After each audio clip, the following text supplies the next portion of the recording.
ሰው ሆኖ እንዲያደርጋል የምትላቸውን ጊዜዎች አሳልፌያለሁ እዛ እና እነሱ ጊዜ አልፎ እዚህ ሰዓት ደርሻለሁ እና እኔ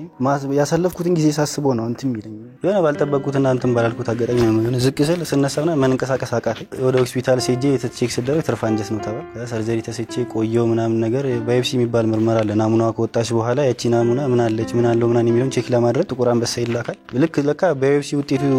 ቼክ አድርጌ ነበር መሄድ ነበረብኝ በጊዜው እሱ ውጤት ሲታይ የሆነ ቲቪ ያሳይ ነበር የአንጀት ቲቪ ያሳይ ነበር ያበጠ ያመመኝ መጣ ምናምን ነገር ትንሽ ሰዓት ከቆየ በኋላ ያበጠችው ፈነዳች ራፕቸር አደረገች ማለት ከ8 እስከ 9 ወር ለሚሆን አካባቢ ኦልሞስት ቁስሌ ክፍት ነበር እየተጸዳ ይሸፈነ ሰርጀሪ ከተሰራ ኢንፌክሽን ፈጥሯል እና ክፍት ነበር ስምን ክፍት ነበር እየተጸዳ ይሸፈናል አይነት ነገር እንደዚህ በቃ አሁን ላይ እንደዚህ እንደምትተኝ አልነበር በጣም ለብሻችሁ ሲሄድ የነበራችሁ ልብሶች በጊዜው ሰፍቶኝ ነበርና በጣም ከባድ ጊዜ ነበር ለኔ ለቤተሰቦቼ ምናምን ከባድ ጊዜ ነው ቲክቶክ ላይ ሁሌ ፖስቷል እሱን ቪዲዮ በጣም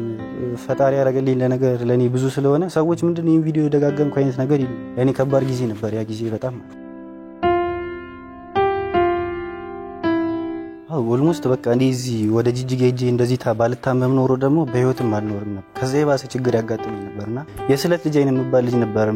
መስለው አይደለም ግን እንደዛ አይነት ልጅ ነበር መስለው ህመም አያጣኝ ምን አያጣኝ አይነት እንደዛ አይነት ነገር ነበርና ፈጣሪ ሰው በህመም ይቀጣል ስለሚጠላ ምናን አይደለም እንደዛ የሚያደርግ በቃ ታያለ እንደሰው ያለው እኔ ሰው በጣም ጠብቅ ነበር እዚህ በነበርኩ ሳለ ሰው ጠብቅ ነበር በጣም ሰው ላይ ትረስት አደረግ ነበር ምናም ግን ወሰደኝ በቃ ብቻዬን ወሰደኝ ማንንም ወደ ሌለበት ቦታ ወሰደኝና ሰው ላይ ሳይሆን ራሱ ላይ መተማመን እንዳለብኝ ያሳየኝ በጊዜው ማለት ነው